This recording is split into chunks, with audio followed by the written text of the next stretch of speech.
अगले शेयर पर सुनते हैं इनकी राय। लेकिन फिर भी कच्चे तेल की गिरावट को ध्यान में रखते हुए क्या जो है अंबाला जी ओएनजीसी पे नज़र रखनी चाहिए या अभी सब कुछ छोड़ दें, मतलब जो है बस अब ईश्वर का ध्यान लगाएं? जी अंबाला मैम। ऑल राइट, तो जो लोग पहले से पोजीशन रहे, just maintain your stop loss at 260, 200 267.50 पर चल रहा है, इतना तो कर लीजिए। और बस अगर है तो होल्ड करके रखिए। बाकी अगर इन्वेस्टमेंट का प्लान कर रहे हो, फ्रेश बाय करना है, तो आप वेट करिए 235 का, क्योंकि जैसे ही 260 टूटेगा ये 230 और 35 आ रहा है। ये बात यहाँ पर इंडिगो को लेकर के माफ कीजिएगा ओएनजीसी को लेकर के निकल के आई है। आईटी पे कैसे व्यू बनाए सर? रचित सर आप देखिए जरा टीसीएस 2400 के आसपास, टीसीएस कैसा लग रहा है? और यहाँ पे जिनके पास पोजीशन है या फिर जो लोग सोच रहे हैं कि नहीं शायद ये बचा लेगा, क्या संभावना है आपकी? सर क्लियर केस है आईटी में। इन्फोसिस टीसीएस जब हायर लेवल्स पे चल रहा था तो 2250 रुपए के लेवल की बात कही थी सर। 2250 के पहले कहीं सपोर्ट नहीं है। वहां पे भी जाने के बाद एक बार मार्केट कंडीशन देख के करना होगा कि क्या करना है। 2250 के पहले सपोर्ट नहीं है। जिनके पास है, अगर वो एवरेज भी करना चाहें तो 2250 का वेट करें। अभी कुछ भी नहीं करना है, आईटी का पेन पॉइंट भी बढ़ेगा। कुछ भी नहीं करना है, ये बात यहाँ पर टीसीएस को लेकर के निकल के आ रही है। अच्छा आप लोग ये भी सोच सोच करके रखे रहिएगा कि आखिर में भाई ठीक है बाजार तो टूट रहा है, बाकी जगहों पे भी मौके नहीं है, लेकिन सबसे ज्यादा दूरी किससे बना करके रखनी चाहिए? एक तो ये है कि मैं एक बात बोलूं क्या आपको? हाँ, जो पिछले हफ्ते 5 दिन पहले, शायद 5 या 6 दिन पहले मैंने कुछ सेक्टर के नाम गिनाए थे, जबकि उस समय वो मजबूत थे। ऑटो मेटल तो हो ही चुका था वो वाला, उसमें गिरावट। उसके बाद कुछ सेक्टर के नाम दिए थे आपको। डिफेंस बोला था, डिफेंस के बाद एक दूसरा सेक्टर केमिकल सेक्टर बोला था, और फार्मा और एनर्जी में। अब एनर्जी में तो जो लोग अगर आप अभी भी हैं प्रॉफिट में हैं, निकलो, क्योंकि जो हुआ है मेटल्स में, जो हुआ है ऑटो में, वो अभी होने वाले इन 4 सेक्टर्स में। फार्मा जबकि डिफेंसिव नेचर में कैलकुलेट होता है, वहां पर अभी बिकवाली रहेगी। तो फार्मा हो गया आपका, डिफेंस हो गया आपका, ऑटो में एक्सटेंशन ऑफ सेलिंग प्रेशर रहेगा, एंड दूसरा आपका ये सेक्टर है फार्मा का, एनर्जी सॉरी। तो ये 4 सेक्टर से पोजीशन हल्की कर लेने में भलाई है, क्योंकि जहां प्रॉफिट था वहीं पर बुकिंग होगी प्रॉफिट की। चलिए ठीक है मैम, अभी आते हैं। अगर मतलब सोच करके रखेगा एक एक इंडिविजुअल स्टॉक को लेकर के, भाई हम लोगों को भी अपनी मतलब नौकरी तो करनी सर है। दूर रहना है या खरीदना है? नहीं दूर रहना है, बोलना है अभी ना? अभी मतलब जो अगर है तो उससे निकल जाए, जैसे निकल जाए, मतलब दूर रहे उनसे, निकल जाए। अच्छा, उनको अपने पोर्टफोलियो में ना रखें, वो पेन बढ़ा सकते हैं। जैसे एचडीएफसी बैंक जैसे शेयर, भाई काफ़ी टाइम से लोग वेट कर रहे थे टूटेगा और लेंगे, लेकिन वो जितना लेते गए उतना दर्द बढ़ता ही गया। तो अभी क्या करना चाहिए? बहुत लोग म्यूचुअल फंड की भी पोजीशन है। प्रदीप सर आपके लिए अगली कंपनी एचसीएल टेक है, टीसीएस के बाद आईटी की। जरा देखिए एचसीएल टेक के अंदर भी आज के इस गिरते बाजार में थोड़ी सी मजबूती है। क्या शांति से निकल जाएं जो लोग हैं, या फिर बने रहें, या फिर और खरीदें? क्या है राय आपकी एचसीएल टेक को लेकर के? बिल्कुल जी, ओवरऑल अगर हम टेक्निकली चार्ट देखेंगे 1310 1315 के आसपास का एक स्ट्रॉन्ग सपोर्ट है। इनफैक्ट 24 में भी सपोर्ट लिया था, उसके बाद हमने देखा अप्रैल 25 में भी सपोर्ट लिया था। तो अभी भी ऑलमोस्ट 1300 के आसपास देखिए ब्रेक नहीं हुआ है।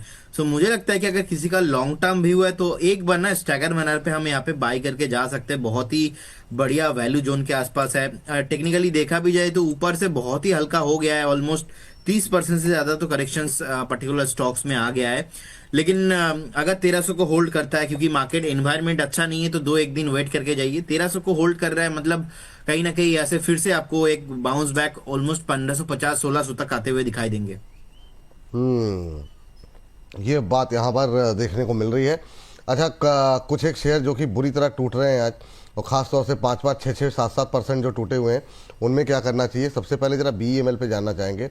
अंबाला मैम BEML देखिए क्या यहाँ पर और ज़्यादा कितना डाउनसाइड दिखाई दे रहा है? 1420 का लेवल 6.25% नीचे, और इंट्राडे लो पे ट्रेड करता हुआ 1416 का लो बनाया है। अभी क्या करें BEML पे? 1000 पे आ रहा है। अच्छा 1400 से सीधे 1000।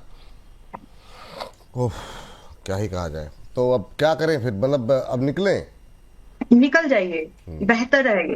ये डिसीजन एक बार आपको थोड़ा सा टफ जरूर लगेगा, बट पेशेंस अगर आपने रख लिया तो उतनी ही क्वांटिटी उसी स्टॉक में जो आपको पसंद है, आपकी पसंद का स्टॉक है, आप दोबारा लगा सकते हो। बस इतना जरूर करना है कि आपकी पसंद खराब वाली ना हो, ऐसे ना हो कि कचरा वाला स्टॉक है और आप उसमें इन्वेस्टमेंट प्लान कर रहे हो। पसंद के स्टॉक जो क्वालिटी फंडामेंटल्स ठीक है जिनमें, वहां पर आप जितना डिस्काउंट हो जाए, जैसे बीएमओ का एग्जांपल लिया, 1000 के पास आ रहा है तो सेम क्वांटिटी 1000 के पास आप इन्वेस्टमेंट करेंगे तो इतना जरूर है कि जब आप वहां से 2 इयर्स नेक्स्ट वेट करेंगे तो आपका पैसा बन जाने के बहुत चांसेस होंगे। ओ चलिए, ये बात थी। चलिए, तो इस पर भी जो है नज़र रहेगी, लेकिन इन सबके बीच में नज़रें बहुत सारे निवेशकों की लगी हुई हैं लगातार बोनस के ऊपर। अभी हमारे साथ करीब 3450 से ज़्यादा लोग थे, अभी भी 3200 लोग के आसपास बने हुए हैं। तो आप सभी दर्शकों का तहे दिल से शुक्रिया और थैंक यू, जिस तरीके से आप लोग लगातार भरोसा जो है हफ्ते दर हफ्ते, रोज़ बरोज़ हमारे साथ दिखा रहे हैं। तो ऐसे ही अपना कॉन्फिडेंस बनाए रखिए और ज़्यादा लोगों तक पहुंचाइए कार्यक्रम को। और हम भी कोशिश में लगे हुए हैं। अब कुछ चीज़ें अपने हाथ में नहीं होती कि कैसे इस गिरावट से आपके नुकसान को थोड़ा सा कम करने की कोशिश में हमारे एक्सपर्ट लगातार लगे हुए हैं और जैसे ही मौका आएगा आपको तुरंत सूचित किया जाएगा कि कहाँ पे मौके तलाशे जाए। लेकिन रजी सर, देखिए ज़रा आपसे सलाह रहेगी। अभी अंबाला मैम, आपने कहा, मैं आप दोबारा जब आऊँगा तब आपसे पूछूंगा इस बात को कि आखिर में आपने डिफेंस का भी नाम लिया ना, जिनसे दूर रहना अभी। यस, डिफेंस है। उस पे मैं आकर के दोबारा पूछूंगा इस पर। लेकिन क्या इस राय से आपके सहयोगी काबिल दोस्त रचित खंडेलवाल जी सहमत हैं? मेरा सवाल उनसे है कि रचित जी, क्या आप इस बात से सहमत हैं या आप इनसे मुख्तलिफ राय जो है रखते हैं? थोड़ा हेवी हो गया सर, मतलब अलग राय कुछ रखते हैं? काबिल दोस्त, मतलब वो काबिल वाली सिचुएशन। आप बिल्कुल वकील की ड्रेस में आए भी है ना, तो मैंने कहा थोड़ा सा मतलब जी। नहीं सर, मैं देखिए, I have a very different opinion behind it. I have a very different opinion और उसके पीछे मैं आपको एक लॉजिक बता देता हूं जो मैं समझ रहा हूं। I might be completely wrong, I might go completely wrong, but entire middle east, entire Europe, आप देखिएगा जब भी ये वॉर खत्म होगा, अब सबको समझ में आ गया है कि मिसाइल, ड्रोन एंड डिफेंस की वैल्यू क्या है। जो भग के ऑर्डर आने वाले हैं और जो भग के ऑर्डर आने वाले, सर 3 कंट्रीज हैं जिनके पास ऑर्डर आ सकते हैं। आप डिफेंस का अगर पूरा समझ ले, मैं मतलब मुझे 1 मिनट दे दीजिएगा बस। सर अब आज के टाइम ड्रोन्स, मिसाइल टेक्नोलॉजी में यूरोप को अगर आप छोड़ दें, जर्मनी और फ्रांस को छोड़ दें, because they have their own system and setup which is not easily accessible, they don't have that much of production capacity. 4 country आती हैं सर। इन 4 में कौन सी आती है? रशिया आती है, अमेरिका आती है, इंडिया आती है, चाइना आती है। रशिया की अपना डिफेंस सिस्टम है, मैकेनिज्म है, अच्छा है, बट रिलेटिवली थोड़ा सा ओल्ड एज है। चाइना के पास भी है, बट चाइना की रिलायबिलिटी इश्यूज हैं सर। कितनी बार हमने सुना है कि मिसाइल लॉन्च में फट जाती है, ड्रोन रखे रखे फट जाते हैं। ये बहुत सारी खबरें आई भी हैं और प्रूवन फैक्ट्स हैं, तो इनमें हम डिटेल में नहीं जाते हैं। फिर आ जाता है सर अमेरिका। अमेरिका के कॉस्ट को मैचअप ही नहीं कर सकते, वो इतना महंगा सामान बनाते हैं कि हमारी तो नहीं है हैसियत। तो सर ये पूरा मिडिल ईस्ट और पूरा यूरोप का ऑर्डर बुक जो है ना, वो आने वाला है इंडिया के पास।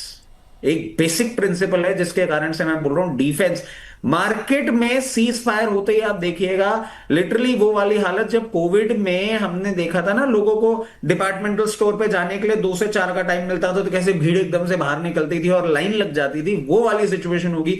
Defence will be the next rocket and Indian defence की वैल्यू इंडियन डिफेंस प्रूव कर चुका है। आप देखिएगा ऑर्डर बुक जिस तरीके से बनने वाला है। ठीक है सर। लेकिन आज की इस गिरावट को लेकर के मेरा जो सवाल है वो सर आपसे जरूर जानना चाहेंगे। जरा एक बार चार्ट खोलिए और 4.25% नीचे जेन टेक्नोलॉजी को देखिए, 1355 का भाव, 4.25% नीचे इस समय ट्रेड करता हुआ। क्या करना चाहिए सर?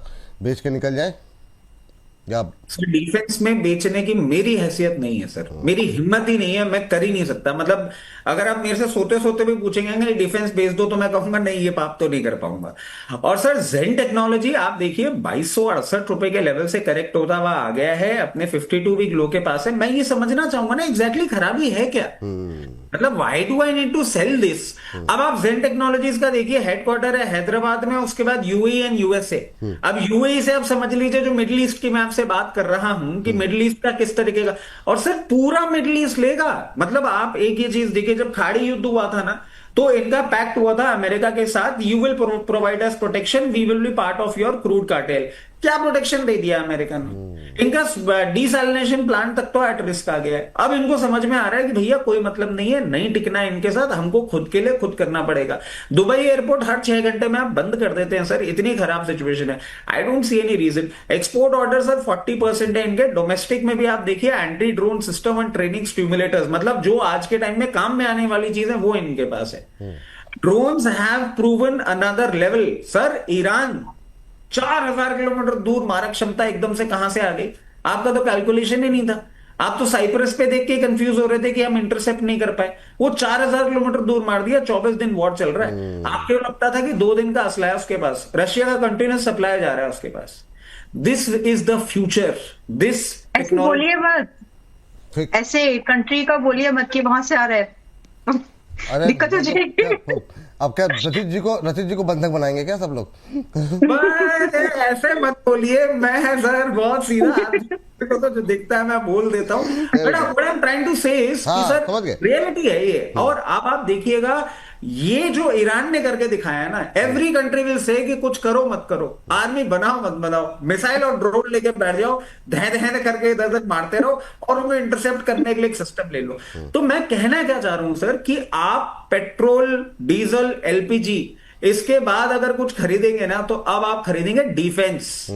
ये ग्लोबल रिक्वायरमेंट होने वाली है। It will be flavour of the decade at least, not century. I may sound very big for century, but हाँ it will be flavour of the decade. और आप देख लीजिएगा सर, वर्ल्ड वॉर 1 एंड जब हुआ था, वर्ल्ड वॉर 2 एंड जब हुआ था, उसके बाद कंट्रीज ने जब आपने आपको बिल्डअप किया था, ऑटोमेशन, लॉजिस्टिक्स और डिफेंस, तीनों टेक्नोलॉजी पे स्ट्रॉन्ग फोकस था। क्योंकि इंडस्ट्रियल ग्रोथ के लिए आपको चाहिए ऑटोमेशन एंड लॉजिस्टिक्स, और खुद की ग्रोथ और प्रोटेक्शन के लिए चाहिए defence. Defence will not go out of flavour. बहुत शानदार। चलिए आगे बढ़ते हैं। समय थोड़ा सा आप जो है ना वो आगे से बढ़ता हुआ दिखाई दे रहा है। लेकिन श्रीराम फाइनेंस सर, कुछ एक ऐसे शेयर जिन्होंने बहुत मतलब जो है निराश किया, उन पे जरा थोड़ी सी बात कर लेते हैं। श्रीराम फाइनेंस, प्रदीप सर आप देखिए कि क्या करना चाहिए और कितना डाउन साइड है, क्या गिरावट में जो हाल फिलहाल में, ये तो अब पैनिक बढ़ा, यहाँ पे पैनिक पहले से ही चल रहा है। 6% आज भी डाउन है श्रीराम फाइनेंस, क्या करना चाहिए सर? सर अभी भी मुझे लगता है कि नीचे डाउन साइड अभी भी पेंडिंग है।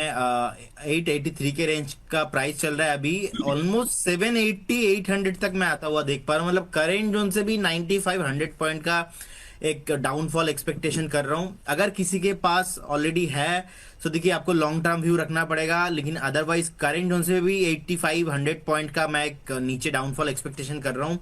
और इनफैक्ट डे लो अभी लगाया 880.80 और 83 के रेंज पे चल रहा है। करेंट जोन से बाय करने का या तो एवरेज करने का सलाह नहीं रहेगा। और आज दिन भी अच्छा नहीं है। कहीं ना कहीं मुझे लगता है कि या तो बेस बन जाए यहाँ पे, थोड़ा उसके लिए टाइम देना चाहिए। अदरवाइज जब तक मोमेंटम नहीं लौटेगा यहाँ पे बाई नहीं किया जा सकता। और इसके साथ साथ मैं डिस्क्लेमर भी दे दूं एक बार। हाँ दे। हाँ ठीक है। Investment in securities market is subject to market. जितने भी स्टॉक्स को लेकर सर मैंने बात किया, कोई भी स्टॉक्स में मेरा या हमारे कंपनी का कुछ भी पोजीशन नहीं होता है। No conflict of interest. And ऐसा कुछ कॉल हम क्लाइंटों को भी देते हैं, हो सकते हैं कुछ कॉल क्लाइंटों के पास हो, हमारे पास नहीं है। And registration granted by SEBI and membership of BSE certification from NISM। In no way guarantee performance of the intermediary provide any assurance of return to the investors. बहुत बहुत धन्यवाद विपुल जी आपको। ये नया याद किया क्या सर ये वीकेंड पे? ये नया है कुछ इस बार, कुछ अलग, कुछ जुदा, और मतलब थोड़ा सा मतलब इसमें ये है कि मतलब जब से आप इधर उधर विस्तार आपने कर लिया, अंग्रेजी भाषा पे सब देख रहे हैं थोड़ा सा मतलब जी। नहीं सर, एक और चीज मैं आप कर दूं। प्रदीप भाई की एक चीज बहुत अच्छी है, चाहे आपसे बातचीत हो रही है नहीं हो रही है, वो कहीं बिजी है, अगर कंप्लायंस रिलेटेड कुछ अपडेट आता है, and hats off to this man, he always remembers कि अगर कंप्लायंस रिलेटेड कोई अपडेट आया, आपको सबसे पहले वो अपडेट करते हैं और पूरा का पूरा केस स्टडी भेज देते सेबी का कि क्या क्या हुआ है और क्या क्या डेवलपमेंट कर देना चाहिए। He follows it religiously. इनकी शक्ल देख के हम भी फॉलो कर लेते हैं, कई बार तो हम भूल ही जाते हैं। और लिटरली अब सेबी ने हमारी हालत जो कर दी है ना, कुछ टाइम बाद ऐसा हो जाएगा जैसे स्कूल में पोएम रेसिटेशन के लिए हम यूं जाके खड़े हो जाते थे ना, वैसे ही खड़ा होना पड़ेगा और 5-10 मिनट तक तो डिस्क्लोजर ही देते रहना पड़ेगा कि क्या कर रहे हैं क्या नहीं। ओह क्या ही कहा जाए। चलिए प्रदीप सर, थैंक यू, धन्यवाद। बाकी इस पर डिटेल में चर्चा होगी आने वाले